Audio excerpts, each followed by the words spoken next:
Welcome back, and we are now going to continue our discussion of herbal drugs. This is our video for Introduction to Substance Abuse on Herbal Drugs, Part 2. During this video, I will discuss a bit about the herbs ephedra, ginseng, and St. John's wort with you. Again, I'd like to emphasize that this is a specialized field of study, so to discuss every single plant or even just hundreds of them would take years of studies. So if nothing else, I hope that this video entices your interest and your curiosity in what the plant kingdom would like to offer in the form of medicine. So ephedra is a commonly known plant drug from which ephedrine is derived. Ephedrine is a molecule that's found in many different plants. Again, the most commonly known one would be ephedra. It used to be sold as a sports enhancement drug. It was a supplement. It was marketed as enhancing workouts, causing weight loss, and melting fat. It functions as a stimulant. It was often sold as a substitute for ecstasy. It has technically been banned since 2004 due to the high number of adverse reactions that were reported to the FDA. However, it has been used as an effective treatment for asthma for thousands of years, specifically in Chinese medicine by Chinese medicine doctors in appropriate doses. But even with appropriate doses, there are side effects that are experienced. Some of the side effects that are experienced include jitteriness and an increased sense of anxiety. Some people report having positive feelings associated with taking ephedra, however they are stimulating, and these stimulating effects are considered mild in comparison to other more intense stimulants. So what it does for patients who have asthma are that it is a mild stimulant to their sympathetic nerve endings, which then dilates the bronchioles, increases the heart rate, the blood pressure, and it also raises glucose. So part of the reason that ephedra was found to be dangerous as a supplement was that people were abusing it. They weren't using it in appropriate doses. They weren't using it to treat asthma. They were using it to increase their performance in sports and overdoing it and causing stimulant toxicity.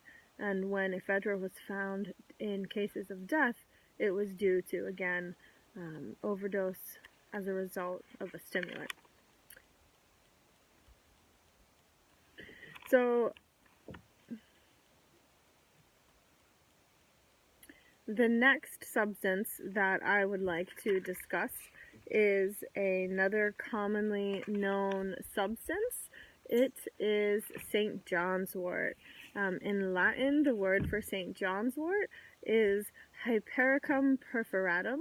It is a flower. It's an herb that is found growing wild even in regions that become as cold as Vermont does in the winter. It's a field flower. It can be distinguished by its bright yellow blossoms that usually occur in early summer. People will use St. John's wort. It's most commonly known for treating mild depression. When you pluck the yellow blossoms prior to them being fully open, people will often squeeze them and they will produce a bright ruby red color on your fingertips. So herbalists find much joy in collecting these blossoms when they are ripe for the picking and collecting them and making herbal oils out of them used in massage treatment, as St. John's wort is not only effective as a mild antidepressant, it's also effective in healing the nerve endings, damaged nerve endings. So, it is known for its treatment of depression, healing nerve damage, and just an overall increased state of well-being. So one should definitely take caution as to which other drugs are safe or not safe to combine with St. John's wort for multiple reasons. One of the reasons is that St. John's wort stimulates the production of certain enzymes in the liver that will break down other drugs. So if a person who, for example, just had like an organ replacement is also, and this is an extreme example, is also taking St. John's wort at the same time, that they're taking the medications that will help their organ transplant to be accepted into the body, taking St. John's wort would eliminate the drugs that they're taking to help with the assimilation process faster, thus causing a rejection of the new organ in the body.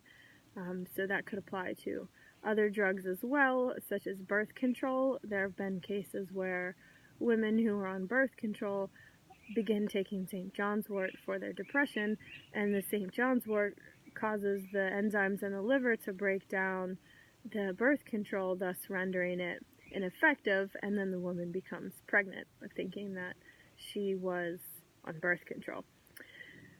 Another drug that you don't want to mix St. John's wort with is any antidepressant that is classified as an SSRI, and quite honestly, I would not recommend that anyone who is taking a pharmaceutical type antidepressant combine it with St. John's wort, because it's known to cause serotonin syndrome, which is a form of serotonin toxicity. So SSRIs, selective serotonin reuptake inhibitors, are the specific type of antidepressant that a person would definitely not want to combine St. John's wort with, due to the fact that it would then cause the serotonin toxicity, the serotonin syndrome, which is diagnosed based upon the symptoms that a person exhibits, along with the combination of St. John's wort with an SSRI. So the symptoms of serotonin syndrome include high body temperature, agitation, tremor, dilated pupils, increased reflexes, sweating, and diarrhea. And in severe cases, serotonin syndrome can cause seizures and muscle breakdown. So most of the examples that we discuss in Introduction to Substance Abuse are going to touch upon the conversation of use versus abuse. Sugar, when used in moderation, not so damaging. When used in excess, incredibly damaging. Sugar can't be classified in the same category as heroin or cocaine, but again, dandelion, elderberry, lemon balm, basil, tulsi, they don't qualify for the same dangerous potential side effects that something like ephedra might. Cocaine, which we'll talk about when we get to this chapter on stimulants, is derived from plant product, just as originally heroin would be derived from a plant product. So you'll see this theme of plant medicines throughout our course. So I think we've gone over everything super relevant to St. John's wort at this moment, so I'm going to go ahead and move on to our next herb, which again is discussed in buzzed. So our next plant up for discussion is ginseng. Ginseng is a commonly known herb. I'm sure many of you have heard of it before. So there are many types of ginseng. There's American ginseng, Chinese ginseng, Korean, Japanese, and Siberian ginseng. So ginseng in general is over-harvested due to the high demand for it as a supplement to the diet. It's an adaptogen herb, meaning it has adaptogenic properties. It helps for the body to adapt, both psychologically and physiologically, to stressors in one's environment. Ginseng has been used in Chinese medicine as well as Native Indian medicine in the Americas, otherwise known as Turtle Island, for thousands of years. Sometimes it's used as a daily tonic, and other times the tradition is to use it during a fast so that the plant constituents, the healing properties of the plant are more readily absorbed into the body, and when they're not interfering with heavy foods in the system, they're able to have a deeper impact. So the plant family name is Araliaceae, and for the American and Chinese varieties, the genus name is Panax, and for Siberian ginseng, the genus name is Eleutherococcus. So they all have similar effects, but each specific variety has different effects. So again, another example of doing your research, knowing what you're taking, and as always, consulting with a trusted and appropriate and very well trained healthcare professional. So it's commonly known, ginseng is commonly known for being used in enhancing sports performance, decreasing anxiety, and as a tonic to increase one's resistance, adaptability to stress. The most biologically active ingredient in ginseng are the ginsenosides. Studies have shown that ginseng extract increases learning and memory in rats. And again, we can look to thousands of years of case studies of uses of ginseng, as well as what we would call the clinical laboratory studies that organizations like the FDA would approve. So ginseng has a variety of effects in experimental cell systems, such as effects on cell growth, as well as effects in the immune system.